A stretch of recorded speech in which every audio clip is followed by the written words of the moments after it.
पंचायत के रूप में घोषित हो चुके हैं, उन पर भी अब कार्य प्रारंभ हो चुका है। और इन क्षेत्रों में जो जनता निवास कर रही है उन्हें भी नगरीय सुविधा का लाभ प्राप्त होगा। ये क्षेत्र विकास की गति में तेजी के साथ आगे बढ़ेंगे।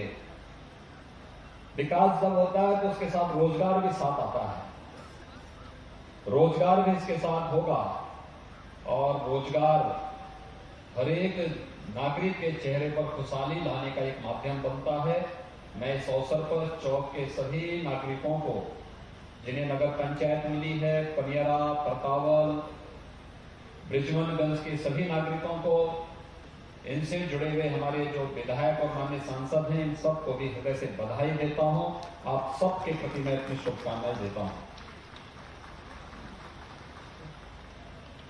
वास्तव में पर्व और त्योहार हम सब की खुशहाली का आधार बने, यही तो भारतीय मनीषा की मंशा थी। पर्व और त्योहार हर्ष और उमंग के माध्यम हमारे होने चाहिए।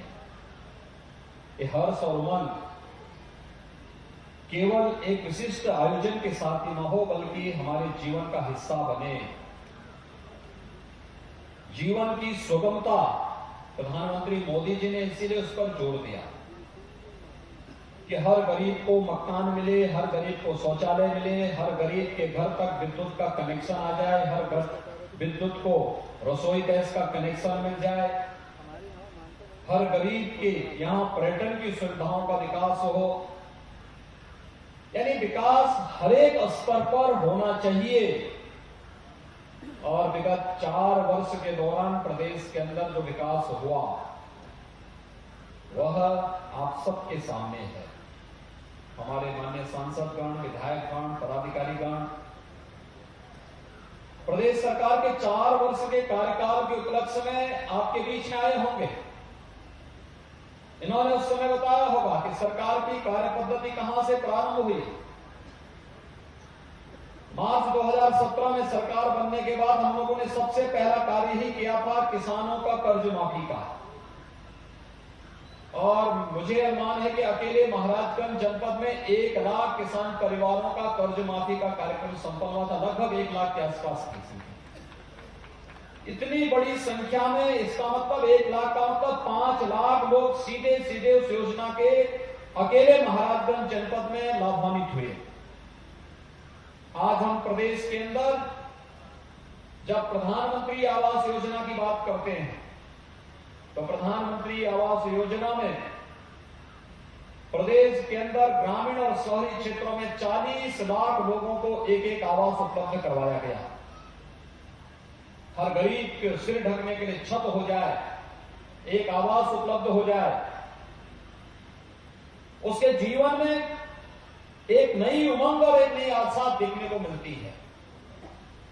यह क्षेत्र महाराजगंज, कुशीनगर, देवरिया, गोरखपुर, सिद्धार्थनगर, बस्ती, संत कबीर नगर, ये सभी जनपद ऐसे थे जो हर वर्ष 15 जुलाई के बाद से लेकर के मध्य नवंबर तक, जहां पर मस्तिष्क ज्वर से हजारों बच्चों की मौत होती थी,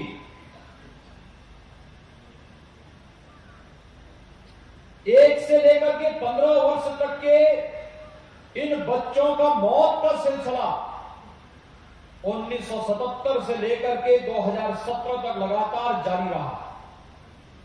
लेकिन भाइयों बहनों, जो लोग आपको जाति के नाम पर बांटते हैं, जो लोग मत और मजहब के आधार पर बांटने का कार्य करते हैं, इन लोगों ने कभी भी इन सभी क्षेत्रों में होने वाली मौतों पर संवेदना दिखाने का प्रयास नहीं किया। जब उनकी सरकारें थी तब न स्वास्थ्य की सुविधा दी, न शौचालय की व्यवस्था की और न ही पेयजल की व्यवस्था की। 2017 में जब सरकार आई थी 2,61,00,000 लोगों को हम लोगों ने उसके बाद एक शौचालय उपलब्ध करवाया। और यही नहीं, अब तो हर ग्राम पंचायत में एक सामुदायिक शौचालय भी बन रहा है और सामुदायिक शौचालय के साथ एक गांव की महिला लाभार्थी को वहां नौकरी देकर के 6,000 रुपए महीने की देखभाल की व्यवस्था के साथ ये सुविधा भी दी जा रही है। प्रदेश के अंदर 58,000 से अधिक महिलाओं को ऐसे रोजगार के साथ हम लोगों ने प्रदेश के अंदर जुड़ा है। यानी ये कार्यक्रम, ये स्वच्छ भारत अभियान का कार्यक्रम जिसमें घर घर शौचालय बनाए गए, इसने स्वच्छता के प्रति आम नागरिक को प्रेरित किया और इसी के कारण केवल 2 अभियान, स्वच्छ भारत अभियान और शुद्ध पेयजल की आपूर्ति के कारण आज मस्तिष्क ज्वर 75 से 80% नियंत्रण हुआ है और मौत के आंकड़ों को भी हम लोगों ने 95% से अधिक नियंत्रण करने में सफलता प्राप्त की। अब मौत इंसेफ्लाइटिस से नहीं हो सकती। इंसेफ्लाइटिस में जो सफलता मॉडल प्रदेश सरकार ने खड़ा किया, आज उसका हम लोगों ने पिछले 1 वर्ष के अंदर, जब दुनिया कोरोना से मर रही है, आपने देखा होगा अमेरिका दुनिया की सबसे बड़ी ताकत, सबसे विकसित देश, 33 करोड़ की आबादी अमेरिका की है, 5 लाख से ज्यादा लोग मर चुके हैं कोरोना से। लेकिन उत्तर प्रदेश के अंदर कोरोना को पूरी तरह नियंत्रित किया गया, जबकि 40 लाख से अधिक लोग उत्तर प्रदेश में बाहर से आए थे, जो लोग रोजी रोजगार के लिए उन राज्यों में गए थे जिन राज्यों में सर्वाधिक कहर कोरोना आज भी ढा रहा है। लेकिन तब भी एक व्यवस्थित कार्यशैली, सामूहिक रूप से किए गए प्रयास का परिणाम आज उत्तर प्रदेश के अंदर देखने को मिल रहा है। विद्युत का कनेक्शन मिलने की बात तो बहुत दूर थी, विद्युतीकरण के लोग तरसते थे। मैं स्वयं भी 19 वर्षों तक सांसद रहा और 19 वर्षों तक सांसद रहने के दौरान मैं इस बात को महसूस करता था कि अगर गांव में जाते थे, गांव के लोग मांग करते थे कि हमारे गांव में विद्युतीकरण का कार्य हो जाता। मुझे आश्चर्य होता था कि आजादी के बाद हमने विकास की बात तो की, लेकिन उन घरों तक बिजली नहीं पहुंचाई जो हमारे ही नागरिक थे। प्रदेश के अंदर 1,21,000 गांव में विद्युतीकरण का कार्य पूरा करते हुए 1,38,00,000 परिवारों को निःशुल्क विद्युत कनेक्शन उपलब्ध करवाने का काम भी किया गया। और आज आप बिजली देखते होंगे, पहले सरकारें भेदभाव करती थी, चेहरा देख करके बिजली देती थी, क्षेत्र देख करके बिजली मिलती थी। आज तो प्रदेश के सभी 75 जनपदों में हर जिला मुख्यालयों को 24 घंटे बिजली की आपूर्ति की जा रही है। ग्रामीण क्षेत्रों में भी 16 से 18 घंटे की विद्युत की आपूर्ति की जा रही है। विद्युत के वितरण के साथ साथ शासन की योजनाओं में भी किसी प्रकार का भेदभाव किसी के साथ नहीं किया जा रहा है। हमने पिछले 4 वर्षों के अंदर 100 से अधिक नए नगर निकाय बनाए हैं, जिसमें 4 तो अकेले महाराजगंज जिले के अंदर है। ये नगर निकाय लोगों के जीवन स्तर को उठाने के लिए, विकास की एक नई सोच पैदा करने के लिए, रोजगार की संभावनाओं को आगे बढ़ाने के लिए। जब चौक ग्राम पंचायत थी तब एक सफाई कर्मी चौक में रहा होगा, लेकिन अगर नगर पंचायत बन गया है, अब दर्जनों सफाई कर्मी चौक में लग जाएंगे जो स्वच्छता के अभियान के साथ जुड़ेंगे। सड़कें चौड़ी होंगी, जल निकासी की व्यवस्था होगी, पर्यटन विकास की संभावनाएं बढ़ेंगी, बस स्टेशन बनेंगे, यहां पे नगर पंचायत का अपना कार्यालय होगा और कार्यालय एक मिनी सचिवालय के रूप में कार्य करेगा। वहां पर सभी प्रकार की बुनियादी सुविधाएं गांव के लोगों को, गांव इस क्षेत्र के लोगों को, नगर पंचायत चौक से जुड़े हुए लोगों को चौक में ही उपलब्ध होती हुई दिखाई देगी। आज यहां पर स्वास्थ्य केंद्र का भी निर्माण कार्य लगभग पूरी होने की रफ्तार है। पर्यटन केंद्र के रूप में यहां पर चौक में बाबा गोरखनाथ मंदिर और माई सुनाड़ी में सुनाड़ी देवी के मंदिर का पुनरुद्धार का कार्य हो रहा है। अन्य जितने भी ऐसे केंद्र हैं जो हमारी आस्था के केंद्र बिंदु हैं, उनके पर्यटन विकास को आगे बढ़ाया जा रहा है। और जल जीवन मिशन के अंतर्गत तमाम नई परियोजनाओं को लेकर के उन परियोजनाओं को आगे बढ़ा करके ये प्रयास प्रारंभ हो रहा है कि जहां पर पेयजल की योजना लागू होनी है वहां पेयजल की सुविधा उपलब्ध कराएंगे। जहां पर सामुदायिक स्वास्थ्य केंद्र बनने वहां सामुदायिक स्वास्थ्य केंद्र बनेंगे। जहां सड़कें बननी वहां सड़कें बनेंगी। अब तो हम लोग नेपाल के बॉर्डर के साथ साथ एक बॉर्डर रोड का भी निर्माण कार्य करने जा रहे हैं, जो महाराजगंज जिले से प्रारंभ हो रहा है, ठूटीबाड़ी के पास से प्रारंभ हो रही है। और ये मार्ग आपको यहीं पर बैठ करके अपने वाहन से आपको सीधे पीलीभीत तक लेकर के चला जाएगा, उत्तराखंड के साथ जोड़ने का कार्य कर देगी। ये यहां के लोगों की सुविधा के साथ साथ सुरक्षा की दृष्टि से भी इस क्षेत्र में पुलिस की पेट्रोलिंग के लिए, एसएसबी की पेट्रोलिंग की दृष्टि से भी महत्वपूर्ण होगा, जिससे कोई भी व्यक्ति यहां की सुरक्षा के साथ सेंध नहीं लगाने पाएगा। और नहीं तो इस सीमावर्ती क्षेत्रों में हमें आना पड़ता था, यहां पे आकर के हमें आंदोलन करना पड़ता था, यहां पर तमाम प्रकार की आपराधिक गतिविधियों को अंजाम देने वाले तब तो सीमा के इस पार उस पार अव्यवस्था फैलाते थे और आम नागरिक परेशान होता था, किसान परेशान होता था, नौजवान बदनाम होता था, बहन और बेटियों की सुरक्षा में सेंध लगती थी, वे घबराई भी रहती थी। आज तो ऐसा नहीं हो सकता। आज तो हर व्यक्ति खुश है, सर्वत्र खुशहाली का माहौल है और खुशहाली के इस माहौल को आगे बढ़ाने के लिए प्रदेश सरकार उसी स्तर पर कार्य करते हुए आज आगे बढ़ रही है। मुझे आज प्रसन्नता है कि चौक बाजार में जो गांव था, बड़ा गांव था, लोग बहुत दिनों से मांग कर रहे थे कि चौक में यहां पर ये नगर पंचायत हो जाती तो अच्छा रहता।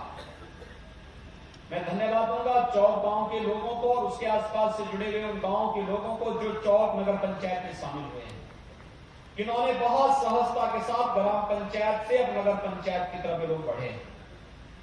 और विकास अगर अच्छी दिशा में आप लोग किए तो आज तो नगर पंचायत बनी है, इसके बाद नगर पालिका बनेगी और आबादी 5 लाख से ऊपर जब किसी नगर पालिका परिषद की हो जाती है तो नगर निगम भी बन जाता है। नगर निगम बनने का मतलब सभी प्रकार की आधुनिक सुविधा वहां पर उपलब्ध होती हुई दिखाई देती है, व्यक्ति का जीवन स्तर उठता है, रोजगार और नौकरी की संभावनाएं बनती है। ये सभी चीजें एक साथ जुड़ती हैं। यहां पर नई नई चीजें बनेंगी, नई नई चीजें देखने को मिलेंगी। आपने विगत 4 वर्षों के दौरान बदलते हुए महाराजगंज को, बदलते हुए चौक बाजार को, बदलते हुए इस क्षेत्र के अन्य क्षेत्रों को देखा होगा। ये परिवर्तन एक शाश्वत व्यवस्था का हिस्सा बनना चाहिए और उस परिवर्तन के हम सब साक्षी बन सकें, इस भाव के साथ ही आज मैं यहां पर होली के एक दिन पहले आया हूं। याद रखना, हमारे पर्व हर उमंग और उत्साह के होते हैं। पिछली बार मैं शिवरात्रि के दिन आया था और शिवरात्रि के दिन आकर के यहां पर मुझे दर्शन करने का भी सौभाग्य प्राप्त हुआ था और साथ साथ यहां की तमाम उन परियोजनाओं के साथ हम लोग जुड़े थे।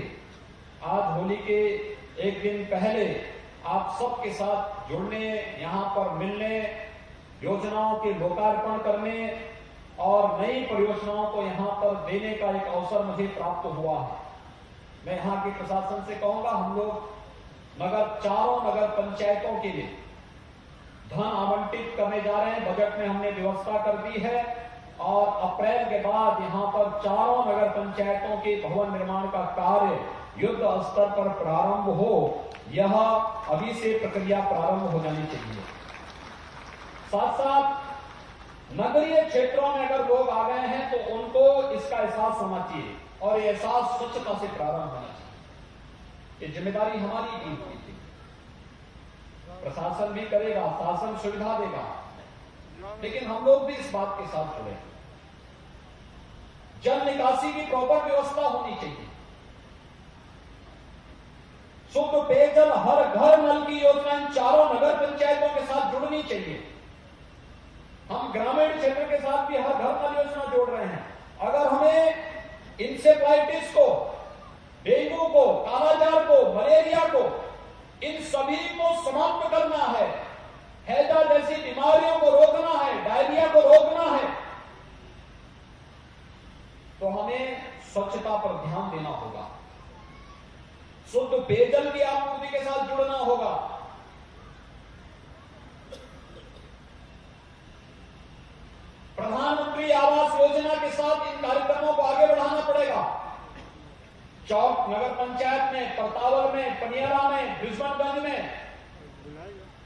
प्रधानमंत्री आवास जिन्हें मिल गया था वे तो सौभाग्यशाली हैं ही, जिन्हें नहीं मिल पाया है अब नगर पंचायत का हिस्सा हो गए हैं।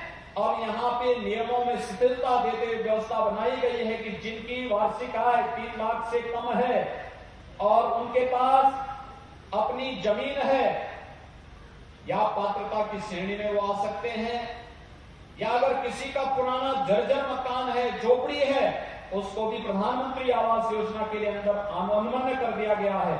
इन चारों नगर पंचायतों के साथ साथ यहाँ की जितने भी नगर निकाय हैं, जिला प्रशासन को चाहिए उन ऐसे लाभार्थियों की सूची तैयार करते हुए उन्हें प्रधानमंत्री आवास योजना का लाभ देना चाहिए, जिससे हर गरीब के पास अपना मकान हो सके। अच्छी सुविधा होनी चाहिए, स्ट्रीट लाइट लेनी चाहिए, लाइट जलती हुई दिखाई देनी चाहिए, सड़कें चौड़ी और अच्छी होनी चाहिए। प्लानिंग और विकास के साथ हम सबको जुड़ना होगा। ये विकास होगा तो हर एक के जीवन में खुशहाली आएगी। मैं महाराजगंज जनपद के अपने माननीय सांसद और विधायकों को इस बात के लिए भी धन्यवाद दूंगा कि आजादी के बाद प्रदेश के अंदर लगभग 100 के आसपास गांव ऐसे थे जिन गांवों में कोई सुविधा नहीं प्राप्त हो पाई थी, उन्हें बनटांगिया गांव कहते थे। और आज महाराजगंज के ही लगभग 18 गांव हैं जिन्हें हमने राजस्व गांव घोषित करके उनका नाम मतदाता सूची में भी डलवाया है। पहली बार वहां प्रधान का चुनाव होने जा रहा है। इस बार पहली बार प्रधान का चुनाव लोग करेंगे आजादी के बाद, और प्रधान के चुनाव के साथ ही वहां पर सड़क की सुविधा दी जा रही है। ज्यादातर लोगों को मुख्यमंत्री आवास योजना में हम लोगों ने आच्छादित कर दिया है। आजादी के बाद पहली बार उन्हें राशन कार्ड की सुविधा मिली है। उन गांवों में विद्यालय बन रहे हैं, स्वास्थ्य केंद्र बन रहे हैं, वृद्धावस्था पेंशन, विधवा पेंशन, निराश्रित महिला पेंशन, दिव्यांगजन पेंशन की सुविधा का लाभ उन लोगों को उपलब्ध कराया जा रहा है। और महाराजगंज जनपद के तो बनटांगिया गांव ने एक मिसाल प्रस्तुत की है कि हम यहाँ पे कॉन्ट्रैक्ट फार्मिंग करेंगे, सामुदायिक खेती के माध्यम से कई गुना आमदनी चुकंदर उत्पादन के क्षेत्र में उन्होंने एक नए अन्य कदम को उठाते हुए यहाँ के किसानों की खुशहाली के लिए कार्य करना प्रारंभ कर दिया है। ये है प्रगति का मापदंड। सरकार ने उन्हें राजस्व गांव घोषित किया और इन गांवों ने अपनी मेहनत से प्रशासन के साथ और जनप्रतिनिधियों के सहयोग और सानिध्य से आज वहां पर कॉन्ट्रैक्ट फार्मिंग करना प्रारंभ कर दिया है। ये कॉन्ट्रैक्ट फार्मिंग कई गुना उनकी आमदनी को बढ़ाएगा। जो लोग आज किसानों को गुमराह करने का कार्य कर रहे हैं, मैं उनसे पूछना चाहता हूं कि उन्हें कम से कम महाराजगंज के बनटांगिया गांव में आकर के देखना चाहिए कि कॉन्ट्रैक्ट फार्मिंग कैसे होती है। और जो लोग शहरों में रह करके शहरी मूर्ख बनना चाहते हैं कि कॉन्ट्रैक्ट फार्मिंग का मतलब किसान की जमीन को ले लेना, इससे बड़ी बेवकूफी और क्या हो सकती है। कॉन्ट्रैक्ट फार्मिंग का मतलब किसान की संपत्ति या उनकी जमीन को लेने से नहीं है, बल्कि किसान को एक उनकी अपनी एक सोसाइटी बना करके उसके माध्यम से जब आप खेती प्रारंभ करेंगे तो उसको मैकेनाइज खेती भी कर सकते हैं। ज्यादा खेती को एक साथ अगर लोग करना प्रारंभ करेंगे तो उस खेती से वह नए तरीके, नए आधुनिक तरीके अपना करके कम लागत में ज्यादा उत्पादन करना प्रारंभ करेंगे। और जब भी ज्यादा उत्पादन खेती से प्रारंभ होगा तो ये ज्यादा उत्पादन स्वाभाविक रूप से उन किसानों के जीवन में नया परिवर्तन लाने का काम करेगा। उन्हें मुनाफा ज्यादा कमा, यानी 2 गुना से कई ज्यादा दाम लोग कमा सकते हैं। मैं पिछले दिनों गोरखपुर में ही था। मैं गोरखपुर में एक किसान ने अपने 2 बीघा खेत में, उनौला का किसान है, पिपराइच विधानसभा क्षेत्र में, पिपराइच विकास खंड का ही वो गांव भी है। उनौला का वो किसान 2 बीघा खेती में स्ट्रॉबेरी की खेती किया और वह एक प्रदर्शनी में किसान, जिस दिन किसान कल्याण मेला था में जब मैं उसका उद्घाटन करने के लिए गया तो मैंने पूछा वहां पर, मैं अचानक उस स्टॉल में गया और मैंने उस किसान से पूछा, मैंने कहा स्ट्रॉबेरी कहां से आया? उसने कहा मैं उत्पादन कर रहा हूं। मैंने कहा कहां? उसने कहा उनोला में, उनोला गांव में। मैंने कहा कितने में आपने किया? उसने कहा 2 बीघा में। मैंने कहा कुछ मुनाफा हुआ? उसने कहा हाँ। मैंने कहा कितने? उसने कहा 2 बीघा में 14 लाख का मैं स्ट्रॉबेरी बेचा हूं। 14 लाख का, मात्र 6 महीने के अंदर 14 लाख की स्ट्रॉबेरी बेचा हूं, 8 लाख का नेट प्रॉफिट कमाया हूं। भाइयों बहनों, ये प्रॉफिट अन्य किसान भी कमा सकते हैं।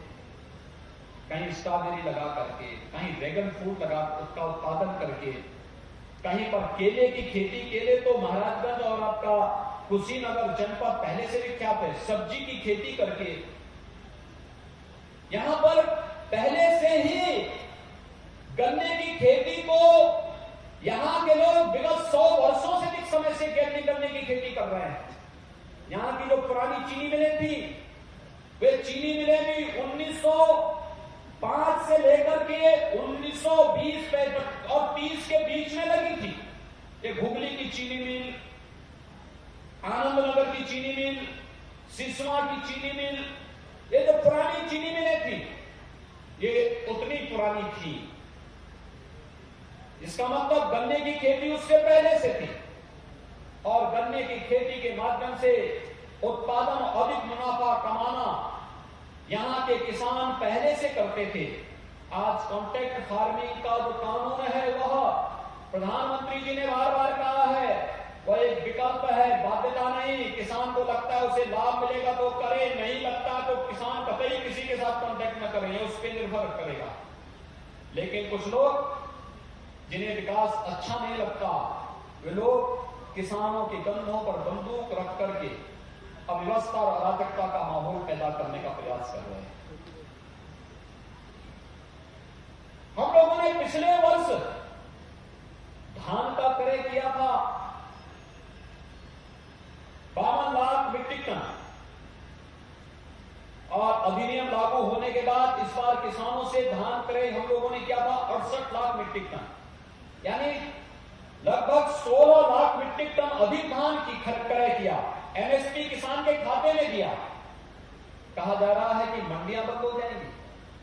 मंडियां तो बढ़ रही है। आज भी हमने एक मंडी का शिलान्यास किया, महाराजगंज जिले में भी किया। ये गुमराह करने वाली बात वे लोग कर रहे हैं जिनको जमीनी हकीकत की जानकारी नहीं।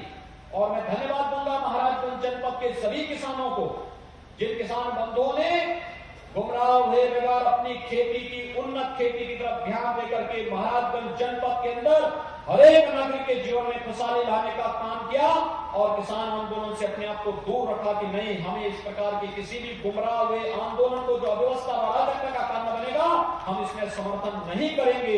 इस संकल्प के साथ जो लोग आगे बढ़े। एमएसपी सरकार इसकी गारंटी दे रही है। एमएसपी पे अभी हमने 1 अप्रैल से गेहूं क्रय केंद्र स्थापित होने जा रहे हैं। लगभग 6000 गेहूं क्रय केंद्र हम प्रदेश के अंदर स्थापित कर रहे हैं और पहले से ही गेहूं का न्यूनतम समर्थन मूल्य भी घोषित कर दिया है। ये किसान पर निर्भर करता है कि अगर न्यूनतम समर्थन मूल्य से भी कम किसान को बाजार में मिलता है तो किसान स्वतंत्र होगा कि बाजार में अपना उपज देकर के वहां से ज्यादा मुनाफा कमा सकता है। लेकिन अगर किसान को बाजार में ज्यादा दाम नहीं मिल रहा है तो न्यूनतम समर्थन मूल्य के जो सरकारी क्रय केंद्र है, चाहे वह मार्केटिंग के द्वारा स्थापित किए गए हों, एफसीआई के द्वारा स्थापित हो, पीसीएफ के द्वारा, पीसीयू के द्वारा या जिस भी संस्था के द्वारा स्थापित किए गए हैं, उनमें आप जाइए, अपनी उपज को तोलिए और आपको 72 घंटे के अंदर आपके बैंक अकाउंट में पैसा मिल जाएगा, जिससे कोई बीच में लेन देन करने का दुस्साहस नहीं कर पाएगा। न्यूनतम समर्थन मूल्य तो सरकार किसानों को दे ही रही है, फिर ये गुमराह करने का कार्य क्यों?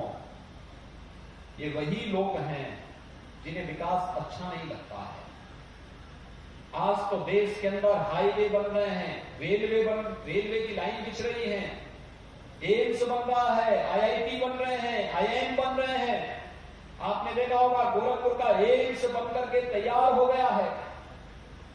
गोरखपुर में फर्टिलाइजर कारखाना जो 26 वर्ष पहले बंद हो चुका था, फिर से जुलाई माह के बाद फिर से धुआं उगलता हुआ दिखाई देगा। यहाँ के नौजवानों को नौकरी भी देगा, किसानों को सस्ते में अच्छी खाद भी उपलब्ध करवाएगा। एक लंबी श्रृंखला बन गई है और अब तो सरकार ने यह भी तय किया है, जिन जनपदों में कोई मेडिकल कॉलेज अब तक सरकार नहीं बना पाई है, ऐसे 16 जनपद हैं। उन 16 जनपदों में पीपीपी कोड में सरकार एक पॉलिसी लेकर के आ रही है। उसके तहत विशेषज्ञ स्वास्थ्य सुविधा उपलब्ध कराने के लिए मेडिकल कॉलेज भी स्थापित करने जा रही है, जिसमें महाराजगंज जिला भी एक है। भाइयों बहनों, ये प्रत्येक नागरिक के जीवन में बेहतर सुविधा उपलब्ध कराने की सरकार की मंशा का हिस्सा है और मैं यहां के जनप्रतिनिधियों को हृदय से धन्यवाद दूंगा कि उनके द्वारा विकास कार्यों में रुचि ली जाती है। ये जो पत्थर में शिलान्यास और लोकार्पण के कार्यक्रम हो रहे हैं, ये इनकी रुचि का परिणाम है कि जहां सड़क नहीं वहां सड़क बनेंगे, जहां पेयजल की सुविधा नहीं वहां पेयजल की सुविधा उपलब्ध होगी, जहां बिजली नहीं पहुंच पा रही है वहां बिजली उपलब्ध कराएंगे, जहां पे नगरीय सुविधा की आवश्यकता है वहां नगरीय सुविधा उपलब्ध करवाएंगे, जहां स्वास्थ्य की सुविधा नहीं वहां स्वास्थ्य की सुविधा उपलब्ध कराएंगे और जहां पर लोग आजादी के बाद से ही बुनियादी सुविधाओं से वंचित थे उन लोगों तक बुनियादी सुविधा उपलब्ध कराने का कार्य करेंगे। यह कार्य बखूबी आज आपके महाराजगंज जनपद में भी हर एक जगह उपलब्ध करवाने का कार्य किया जा रहा है।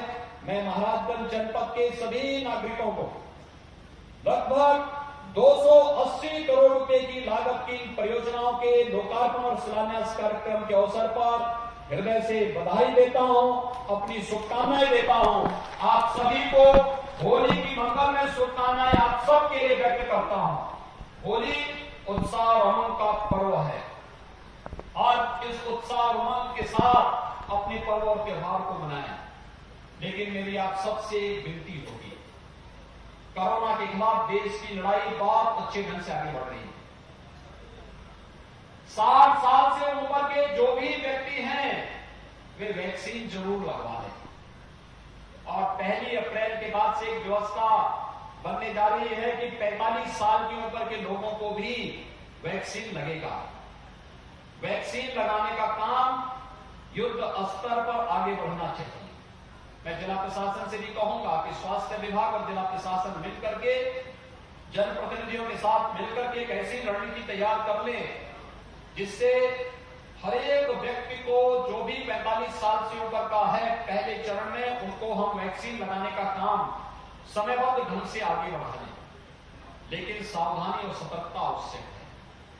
अभी भी बाकी लोगों ने वैक्सीन आने के बाद बहुत सारे लोगों ने मास्क हटा दिए।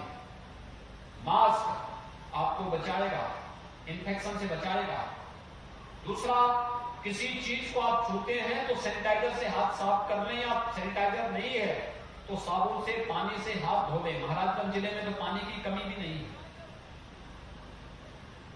स्वच्छता और सोशल डिस्टेंसिंग का पालन हर हाल में हमें करना होगा, मास्क लगाना होगा और यह सावधानी निरंतर बनाए रखनी पड़ेगी। याद रखना कि ये सावधानी और सतर्कता ही हमें बीमारियों से बचा सकती है और बीमारी में उपचार से महत्वपूर्ण बचाव होता है। अगर ये बचाव का कार्य आप कर सकेंगे तो बहुत अच्छा होगा, क्योंकि कोरोना में संक्रमण तीव्र है। जो नया स्ट्रेन आया है अभी महाराष्ट्र के अंदर बहुत खराब स्थिति है, पंजाब के अंदर बहुत खराब स्थिति है, तमाम अन्य राज्यों में, केरल में, कर्नाटक में, राजस्थान में बहुत अच्छी स्थिति नहीं, दिल्ली में भी बहुत अच्छी स्थिति नहीं। पंचायत चुनाव को देखते हुए, पर्व और त्योहारों को देखते हुए बड़ी संख्या में लोग आएंगे। जो लोग रोजी रोजगार के लिए उन राज्यों में है वो आएंगे। सतर्कता और सावधानी आवश्यक है। कोई भी व्यक्ति आता है, आप इसकी जानकारी जिला प्रशासन को दीजिए। जिला प्रशासन उनको ट्रेस करे और फिर उनकी टेस्टिंग कर ले। जो भी संदिग्ध हो आरटीपीसीआर का टेस्ट उनका जरूर हो जाए। अगर उन्हें कोरोना का कोई भी लक्षण उनके अंदर दिखाई देता है, या तो घर में व्यवस्था है तो एक अलग कमरे में उनकी रहने की व्यवस्था, खाने पीने की व्यवस्था, टॉयलेट की अलग सी व्यवस्था हो जाए। घर में व्यवस्था नहीं तो आप हॉस्पिटल में जाइए, फोन करिए, एम्बुलेंस आएगी, हॉस्पिटल में आपको ले जाएगी। हॉस्पिटल में सभी सुविधाएं फ्री में है, दवा से लेकर के, और वहां पे खाने पीने रहने की सारी सुविधा फ्री में उपलब्ध कराई जा रही है। मैं आह्वान करूंगा कि हम सावधानी और सतर्कता कोरोना के प्रति जरूर रखें। पर्व और त्योहार ये हर्ष और उमंग के त्योहार जरूर हैं, उल्लास के जरूर हैं, लेकिन हमें सावधानी और सतर्कता के प्रति आगाह भी कर रहे हैं। हम लोग होलिका दहन का कार्यक्रम कल करेंगे, लेकिन होलिका दहन बुराइयों को समाप्त करने का, बुराइयों को छोड़ने का आयोजन होना चाहिए। खुले में शौच नहीं करेंगे, गंदगी नहीं करेंगे। कहीं बाल विवाह है तो बाल विवाह नहीं होने देंगे, कहीं छूत और अस्पृश्यता का भाव है तो इसको नहीं पनपने देंगे। समाज में कहीं कोई कुरीति है, उस कुरीति को दूर करेंगे। एक भाव पैदा होना चाहिए, समाज के प्रति एक आत्मीयता का भाव होना चाहिए, विकास के प्रति एक सोच होनी चाहिए, देश के प्रति एक सोच होनी चाहिए। और इस सोच को आगे बढ़ाने के लिए ही आज हम सब यहां पर उपस्थित हुए हैं। मैं एक बार फिर से महाराजगंज वासियों को 280 करोड़ रुपए की परियोजनाओं के लोकार्पण और शिलान्यास के लिए हृदय से बधाई देता हूं। जनप्रतिनिधियों ने जो प्रयास किया है इन योजनाओं को लाने के लिए, इसके लिए उनकी प्रशंसा करते हुए उन सबको भी हृदय से धन्यवाद देता हूं। चौक वासियों को विशेष रूप से, जिन्हें नगर पंचायत मिली है, नगर पंचायत के साथ यहां तमाम प्रकार के कार्य होते हुए दिखाई दे रहे हैं। आगे भी विकास के कार्य तीव्र गति से आगे बढ़ेंगे, इस विश्वास के साथ मैं आप सबको हृदय से बधाई और शुभकामनाएं देता हूं। होली की मंगलमय शुभकामनाएं आप सबके प्रति। धन्यवाद। जय हिंद, जय देश, श्री राम।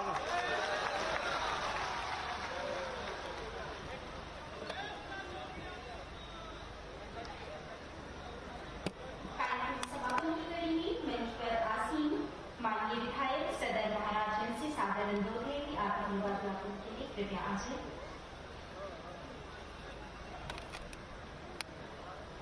शिवापाई महायोगी गुरु गोरक्षनाथ की धरती पे उत्तर प्रदेश के यशस्वी मुख्यमंत्री परम पूज्य योगी आदित्यनाथ जी महाराज का महाराजगंज सदर विधानसभा की तरफ से आपका हार्दिक वंदन, अभिनंदन, स्वागत करता हूं। आपके आने से चौक बाजार 2 साल पूर्व हमने इसी मंच से आपसे आग्रह किया था कि चौक बाजार को नगर पंचायत का दर्जा आपका आशीर्वाद मिल जाए, और मैं चौक